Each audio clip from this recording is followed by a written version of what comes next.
Hello everyone, hope all of you are doing well and working on your websites. In the last week, we prepared our rough website using the WordPress.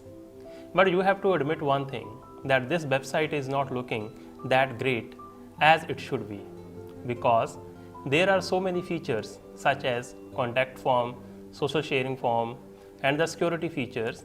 These are missing from our website. To add all these features, we have to make use of plugins. So this module is specially dedicated to the plugins, where we will study and discuss that how to install the plugins and what are other details about the plugins that we are going to talk about. So specifically in this module, we will learn what is WordPress plugin, how to install and use WordPress plugins to design various WordPress websites, and lastly, how to use the Elementor plugin. If you are ready, let us begin.